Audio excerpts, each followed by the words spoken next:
Chairman national political justice front ఈరోజు national political justice ఫ్రంట్లో భాగంగా అనేక ప్రజా సంఘాలు అనేక రాజకీయ పార్టీల యొక్క కలయికతోటి మేధావుల యొక్క కలయికతోటి ఈ నేషనల్ పొలిటికల్ జస్టిస్ ఫ్రంట్ ఏర్పాటు చేయడం జరిగింది. దీంట్లో ముఖ్యంగా ఇండియన్ ప్రజా కాంగ్రెస్ పార్టీ జాతీయ అధ్యక్షులు శ్రీధర్ గారు ఉన్నారు. అదేవిధంగా సోషలిస్టు పార్టీ జాతీయ కార్యదర్శి జయబాబు గారు ఉన్నారు, సోషలిస్టు కూటమి. అదేవిధంగా republican party of India Ambedkar Pitla Varaprasad గారు ఉన్నారు, చిట్టిబాబు గారు, అదేవిధంగా మాదిగ హక్కుల పోరాట సమితి, అదేవిధంగా Nadendla Sudhakar IPC general secretary Indian ప్రజా కాంగ్రెస్ పార్టీ వాసుదేవరావు గారు, అదేవిధంగా మురళీకృష్ణ గారు జై స్వరాజ్ పార్టీ ఆంధ్రప్రదేశ్ విభాగానికి సంబంధించినటువంటి అధ్యక్షులు. అదేవిధంగా ఇంకా అయ్యన్న బాబు రాజ్యాధికార పార్టీ ఆంధ్రప్రదేశ్ శాఖ కార్యదర్శి, వేల్పూరు శ్రీనివాస్ గారు కాపు జాయింట్ యాక్షన్ కమిటీ మొత్తం ఉమ్మడి రెండు రాష్ట్రాలకు సంబంధించినటువంటి దానికి అధ్యక్షులుగా కొనసాగుతున్నారు. అదేవిధంగా మేడం గారు శ్రీదేవి గారు, రమేష్ గారు, అదేవిధంగా ఇంకా లక్ష్మణరావు గారు ప్రముఖ న్యాయవాది, రాష్ట్ర అధికార ప్రతినిధి ఆర్పిఐ, అదేవిధంగా నాదెండ్ల పద్మిని మహిళా వర్కింగ్ ప్రెసిడెంటు, అదేవిధంగా జయచంద్ర గౌడ్ ఈరోజు బీసీ ఐక్య సంఘర్షణ సమితి ఆంధ్రప్రదేశ్ శాఖకు అధ్యక్షునిగా ఈరోజు నియమించడం జరుగుతూ ఉంది. ముఖ్యంగా ఈరోజు ఏదైతే రెండు తెలుగు రాష్ట్రాల్లో ఈరోజు ఒక ప్రజాస్వామ్య సాధన కోసం ఒక ఉద్యమాన్ని ప్రారంభించాలని నిర్ణయించడం జరిగింది. ఎందుకనంటే ప్రజాస్వామ్యము అనంటే అన్ని కులాలకు అన్ని వర్గాలకు దానిలో ప్రాతినిధ్యం ఉన్నప్పుడే దాన్ని ప్రజాస్వామ్యము అని అంటాం మనం. కానీ ఈ రెండు తెలుగు రాష్ట్రాల్లో ప్రజాస్వామ్యము అనేది లేదు.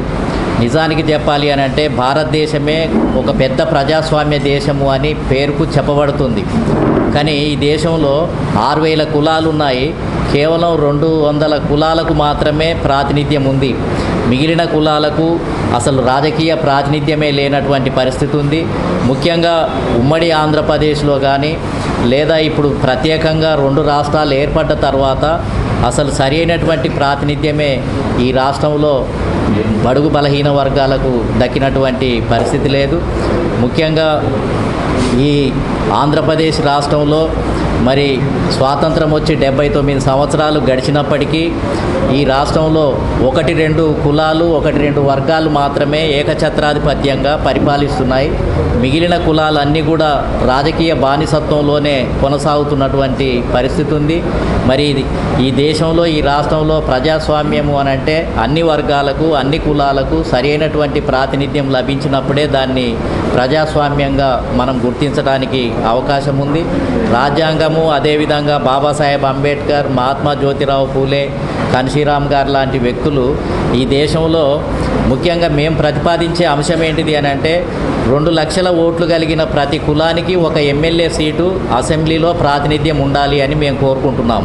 ఎందుకంటే తమ యొక్క కులం యొక్క వర్గం యొక్క గోడును వెళ్ళబోసుకోవటానికి చెప్పుకోవటానికి ఆ కులం నుంచి ఒక ఎమ్మెల్యే గెలుపొందాల్సినటువంటి అవసరం ఉంది. ప్రతి కులానికి కూడా 7 లక్షల ఓట్లు కనుక ఉన్నట్లయితే, ఒక రాష్ట్రంలో 7 లక్షల ఓట్లు కనుక ఒక కులానికి ఉన్నట్లయితే ఆ కులం తరపున ఒక ఎంపీ సీటు ఖచ్చితంగా ఒక రాజకీయ పార్టీ ఇవ్వాల్సినటువంటి అవసరం ఉంది. 2 లక్షల ఓట్లు ఒక కులానికి, ఉదాహరణకు నాయి బ్రాహ్మణులు ఉన్నారు, 4 లక్షల ఓట్లుంటే 2 ఎమ్మెల్యే టికెట్లు ఒక్కొక్క రాజకీయ పార్టీ తరపున 2 ఎమ్మెల్యే టికెట్లు వాళ్ళకి కేటాయించాలి. అంటే దాన్నే ప్రజాస్వామ్యము అని అంటాం మనం. ఒకవేళ కమ్మ వర్గానికి ఒకవేళ 3% 4% ఓట్లుంటే వాళ్ళ శాతం ప్రకారం ఎమ్మెల్యే సీట్లు కేటాయించాలి. రెడ్డి వర్గానికి కూడా అదే కేటాయించాలి. కానీ ఈ రాష్ట్రంలో ఏం జరుగుతుంది అని అంటే 1-2 కులాలే మిగిలిన వర్గాల యొక్క ఎమ్మెల్యే సీట్లను ఎంపీ సీట్లను కొల్లగొట్టి వాళ్ళే అనుభవిస్తున్నటువంటి పరిస్థితి ఏర్పడ్డది. కాబట్టి ఇక ముందు నుంచి మరి ఎవరి జనాభా ప్రకారం వాళ్లకు ఎమ్మెల్యే ఎంపీ సీట్లు కేటాయించే విధంగా దాన్నే నిజమైనటువంటి ప్రజాస్వామ్యంగా మనం గుర్తించడానికి అవకాశం ఉంది. కాబట్టి ఖచ్చితంగా రానున్న కాలంలో ప్రజాస్వామ్యాన్ని సాధించడానికి ఒక యాత్రా కార్యక్రమాన్నే ఈ ప్రజా సంఘాలు ఈ పార్టీల యొక్క ఆధ్వర్యంలో ఒక జాయింట్ యాక్షన్ కమిటీ ఏర్పాటు చేసి రానున్న కాలంలో ఈ ప్రజాస్వామ్యాన్ని విస్తరింపజేయాలి. అన్ని వర్గాలకు కూడా బీసీలలో కూడా 3 శాఖలు ఉన్నాయి. బీసీ జనాభా ఎక్కువగా ఉన్నటువంటి బీసీ కులాలు గౌడ, యాదవ, పద్మశాలి, ముదిరాజు, మున్నూరు కాపు లాంటి ఎక్కువ జనాభా కలిగిన కులాలు ఉన్నాయి. వాళ్లకు ప్రాతినిధ్యం లభించాలి. ఎంబీసీ కులాలు ఉన్నాయి. నాయ బ్రాహ్మణులు, కుమ్మర్లు, కమ్మర్లు, వడ్రంగి లాంటి జనాభా తక్కువగా ఉండి ఎక్కువ వెనుకబాటుతనానికి గురైనటువంటి వాళ్ళు కూడా ఉన్నారు బీసీలలో. మళ్ళీ 3వ గ్రూప్ ఏంటిది అని అంటే సంచార బీసీ కులాలు ఉన్నాయి. అదేవిధంగా ఎస్సీలలో కూడా జనాభా ఎక్కువగా ఉన్నటువంటి మాలలు, మాదిగలు ఉన్నారు. జనాభా తక్కువగా ఉన్నటువంటి మాలలు, మాదిగలు కూడా సబ్ గ్రూప్స్ ఉన్నాయి. వాళ్ళకు కూడా సపరేట్ వర్గీకరణ ద్వారా వాళ్ళకు అందించే ఫలాలు కూడా వాళ్ళకు అందించాలి. ఎస్టీ కులాల్లో కూడా గ్రూపులు ఉన్నాయి. అట్లా వికేంద్రీకరిస్తేనే ప్రజాస్వామ్యం వర్ధిల్లటానికి అందరికీ అందించడానికి అవకాశం ఉంది. కాబట్టి కేవలం మళ్ళీ బీసీలలో 2-3 కులాలు, ఎస్సీలలో 2-3 కులాలు, లేకపోతే ఇతర వర్గాల్లో 2-3 కులాలే అనుభవిస్తే దాన్ని ప్రజాస్వామ్యం అనటానికి అవకాశం లేదు. అసమానత్వం, కులాల మధ్య అసమానత్వం పెరగటానికి అవకాశం ఉంది. కాబట్టి బాబాసాహెబ్ అంబేద్కర్, పూలే, కాన్షీరామ్ గారు లాంటి వ్యక్తులు ఈ కుల వ్యవస్థను చదును చేయటానికి, అసమానతను తగ్గించడానికి నిరంతరం పోరాటం చేసినటువంటి వ్యక్తులు. కానీ ఇప్పటికి కూడా ఈ అసమానతలు కొనసాగుతూనే ఉన్నాయి.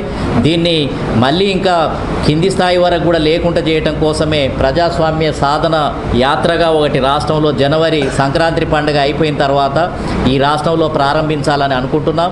కాబట్టి ఈ 1-2 కులాల పెత్తనము, 1-2 కులాలే కమ్మ, రెడ్డి వర్గాల యొక్క పెత్తనమే కొనసాగుతుంది. వాళ్ళే ముఖ్యమంత్రులు అవుతున్నారు. కాపులు విస్తారంగా జనాభా ఉన్నప్పటికీ కూడా ఈ రాష్ట్రంలో ఒక్కరు కూడా ముఖ్యమంత్రి కాలేదు.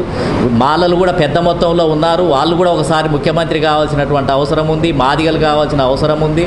జనాభా ఎక్కువగా ఉన్న బీసీ కులాల్లో కూడా గౌడ, యాదవ, పద్మశాలి, ముదిరాజు, మున్నూరు కాపు, శెట్టి బలిజ, యాదవ అనేక కులాలు విస్తారంగా ఉన్నాయి. ఒక్కొక్క నియోజకవర్గంలో 40,000 ఓటు బ్యాంక్ ఉన్నా ఇప్పటి వరకు ఎమ్మెల్యేలు కానటువంటి కులాలు ఉన్నాయి. విస్తారంగా జనాభా ఉన్నప్పటికీ రాష్ట్రానికి ముఖ్యమంత్రులు కానటువంటి పరిస్థితి ఉంది. కాబట్టి కాపులంతా కూడా మరి ముఖ్యమంత్రి కావాలి, రాజ్యాధికారం కావాలని చిరంజీవి గారి నాయకత్వంలో పోరాటం చేస్తే చివరికి ఏంటిది అని అంటే ఆ పార్టీ మరి మొత్తం ఏంటిది అనేది అనుకున్న ఫలితాలను సాధించలేదు. మరి ఏదైతే పవన్ కళ్యాణ్ గారు చంద్రబాబు నాయుడు గారితో పొత్తు పెట్టుకొని అనుకున్న లక్ష్యాన్నే సాధించకుండా పక్కదారులు పట్టించినటువంటి అవకాశం ఉంది. కాబట్టి రానున్న కాలంలో కాపులు, మాదిగలు, మాలలు, అదేవిధంగా బీసీలు, అదేవిధంగా ఇతర వర్గాలు అందరూ కూడా అందరికీ న్యాయం దక్కే విధంగా పెద్ద ఎత్తున ఉద్యమాన్ని చేయటానికి ఒక యాత్రా కార్యక్రమాన్ని రూపొందించబోతున్నాం. ఎన్టీ రామారావు గారు లాంటి వ్యక్తులు, త్రిపురనేని రామస్వామి చౌదరి లాంటి వ్యక్తులు కొన్ని కులాలకు ఉదారంగా సీట్లు ఇవ్వటానికి వాళ్ళు ప్రయత్నం చేసి కొన్ని బీసీ వర్గాలకు, అదేవిధంగా మాదిగ వర్గాలకు కూడా విస్తారంగా కొంత పంపిణీ చేయడానికి ప్రయత్నం చేశారు. కానీ ఇప్పుడు ఉన్నటువంటి వర్గాలు అలాంటి దాన్ని పట్టించుకోనటువంటి పరిస్థితి ఉంది. గతంలోనైతే మరి ఆది ఆంధ్ర, ఆది హిందూ ఉద్యమాలు లాంటివి కూడా తెలుగు ప్రాంతాల్లో రావటం జరిగింది. తమిళనాడులో ఆది ద్రావిడ ఉద్యమం రావటం జరిగింది. కానీ ఆ ఉద్యమాలు వచ్చిన తర్వాత కూడా ఈ రాష్ట్రంలో మరి పెత్తనం అనేది పోనటువంటి పరిస్థితి ఉంది. దీన్ని సమానత్వం సాధించడం కోసమే మేము ఖచ్చితంగా ఈ 2 తెలుగు రాష్ట్రాల్లో మహత్తరమైనటువంటి ఉద్యమాన్ని తీసుకొని వచ్చి మరి పవన్ కళ్యాణ్ ఏంటిది అని అంటే బీజేపీ తోటి, అదేవిధంగా తెలుగుదేశం పార్టీతోటి పొత్తు పెట్టుకొని ఒక అధికారం కోసం ఒక 2-3 మంత్రి పదవుల కోసమే చూస్తున్నాడు తప్ప అసలు ఆయన బడుగు బలహీన వర్గాలకు ప్రాతినిధ్యం వహిస్తాము, బడుగుల పక్షాన పోరాటం చేస్తామని చెప్పినటువంటి వ్యక్తి ఏమీ సాధించకుండానే పోయినటువంటి పరిస్థితి ఉంది. కాబట్టి మళ్ళీ ఇప్పుడు దాన్ని మళ్ళీ ఈ రాష్ట్రంలో ఒక మార్పు, రాజకీయ మార్పు తీసుకురావడానికి మేము ప్రయత్నం చేయబోతున్నాం. ఈ పార్టీలు ఇంకా కొన్ని సంఘాలు ఇంకా కొంతమందితోటి కూడా మాట్లాడిన తర్వాత ఈ నేషనల్ పొలిటికల్ జస్టిస్ ఫ్రంట్ ఆధ్వర్యంలో మరి ఈ ఆంధ్రప్రదేశ్ రాష్ట్రంలో అన్ని వర్గాలకు సమానత్వం, రాజకీయ సమానత్వమే సాధించడానికి ఏ ఒక్కరు కూడా ఈ రాష్ట్రం మాది, మా గుత్త సొమ్ము, మేమే పరిపాలిస్తాం. ఇవాళ ఒక కమ్మ వర్గమే 35 ఎమ్మెల్యే సీట్లు గెలుపొందింది 175 అసెంబ్లీ స్థానాలలో. రెడ్డి వర్గమే 32 అసెంబ్లీ స్థానాలను గెలుపొందింది. ఈ 2 కులాలు కలిపితేనే దాదాపు ఏంటిది అంటే 70 ఎమ్మెల్యే సీట్లు ఈ రెండు కులాల చేతుల్లోనే ఉన్నాయి. ఇక ఎస్సీలకైతే రిజర్వ్డ్ స్థానాలు ఇచ్చే పేరుతోటి ఇక వాళ్ళకు ముఖ్యమంత్రులు లేరు, ఇంకా ఏ మంత్రి పదవులు లేవు, ఏది ఇచ్చే పరిస్థితి లేదు. కేవలం ఆ రిజర్వ్డ్ స్థానాలలో ఉన్న ఎమ్మెల్యే సీట్లు తప్ప ఏం లేనటువంటి పరిస్థితి ఉంది. కాబట్టి మరి ఇంత అసమానతలు ఉన్నటువంటి ఆంధ్రప్రదేశ్లో ఇంకెప్పుడు సమానత్వాన్ని సాధించడానికి అవకాశం ఉంది.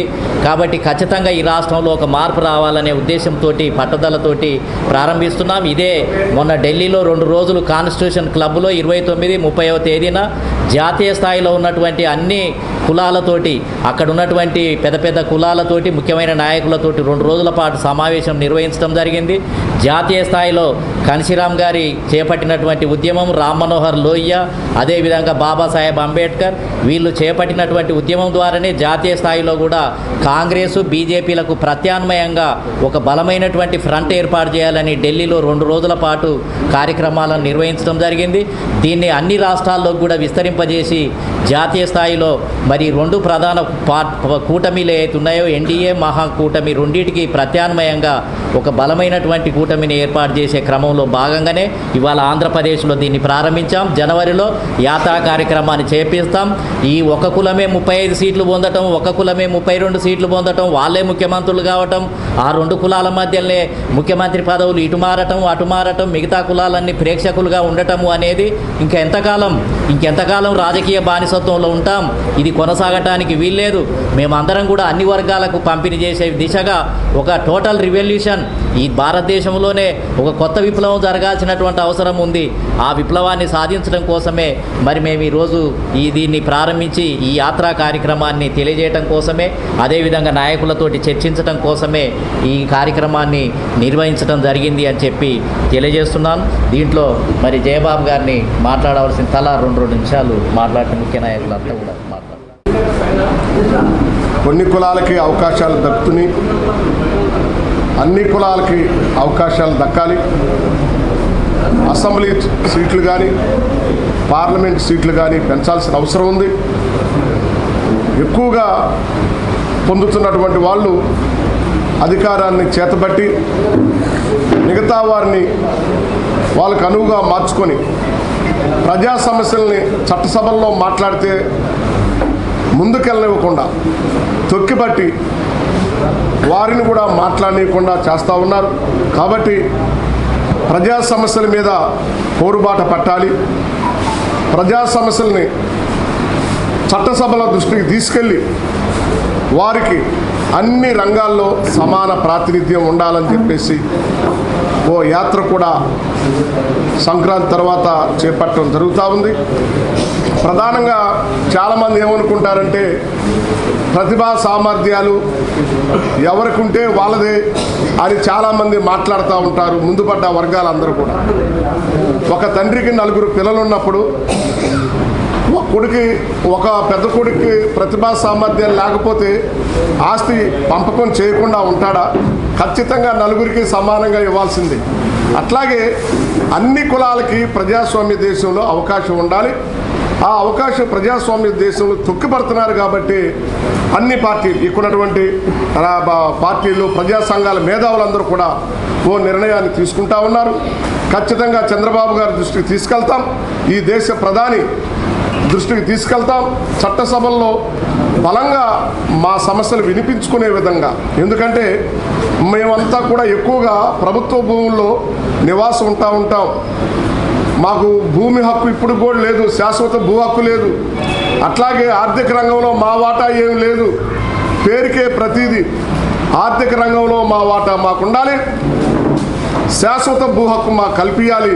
ఇది చాలా అన్యాయం, చాలా దుర్మార్గమైన పద్ధతి. దీని మీద మా సమస్యల్ని విద్య, వైద్య, న్యాయపరమైనటువంటి సమస్యల్లో సమానమైన అవకాశాలు అందరికీ ఉండాలన్నటువంటి దృక్పథంతో ఇవాళ నారగోని గారు తీసుకున్నటువంటి ఆలోచన ఏదైతే ఉందో దాన్ని మేమందరం కూడా ముందుకు తీసుకెళ్తామని, ప్రజల్లోకి తీసుకెళ్తామని, చట్టసభల ముందుకు తీసుకెళ్తామని మీడియా వారు, పత్రికలు ప్రధానంగా ప్రింట్, ఎలక్ట్రానిక్ మీడియా అందరూ కూడా మాకు సహకరించాలి. మా సమస్యల మీద మీరు తప్ప మాకు సహకరించే వాళ్ళు లేరు. కానీ తప్పుదోవ పట్టిస్తూ ఉంటారు కొంతమంది డబ్బున్న ధనవంతులు. అలా కాకుండా మా సమస్యల మీద ప్రత్యేకంగా మీరు కూడా దృష్టి పెట్టండి. అట్లాగే మీకు కూడా జరుగుతున్నటువంటి మీడియా వారికి జరుగుతున్న అన్యాయం చాలా ఉంది. దాని మీద కూడా ఖచ్చితంగా మా గొంతు వినిపిస్తామని సభాముఖంగా మీ అందరికీ తెలియజేస్తూ ఇప్పుడు మా ఐపీసీ పార్టీ రాష్ట్ర అధ్యక్షులు జాతీయ అధ్యక్షులు కేసీ శ్రీధర్ గారు 2 నిమిషాలు. మరి వాళ్ళ యూట్యూబ్ ఛానల్స్ ఉన్నాయో వీళ్ళందరూ కూడా సమాజం కోసం మరి ప్రతి ఒక్క హక్కుల కోసం పోరాడుతున్నారు. మరి జర్నలిస్టుల యొక్క సమస్యల మీద కూడా అనేక పోరాటాలు చేసినటువంటి చరిత్ర ఈ సంఘాల నాయకులు అందరికీ ఉందని కూడా నేను విజ్ఞప్తి చేస్తున్నాను.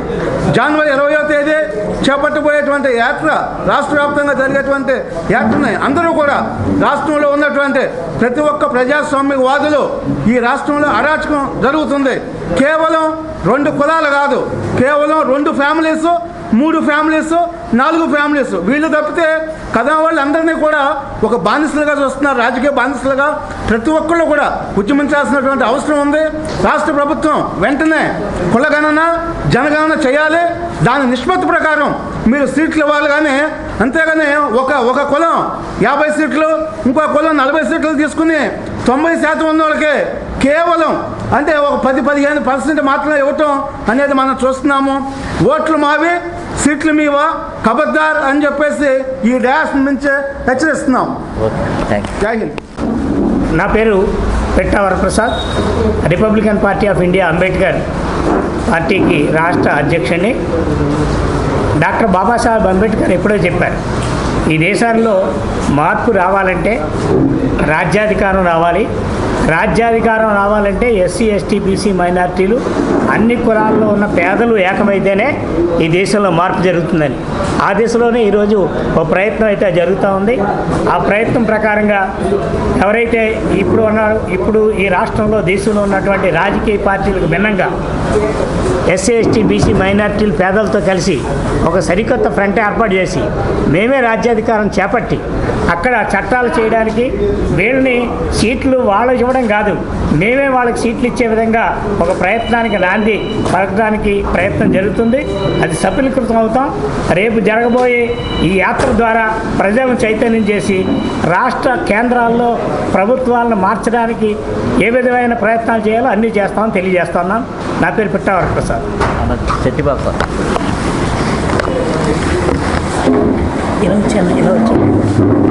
ఇలా కూర్చో.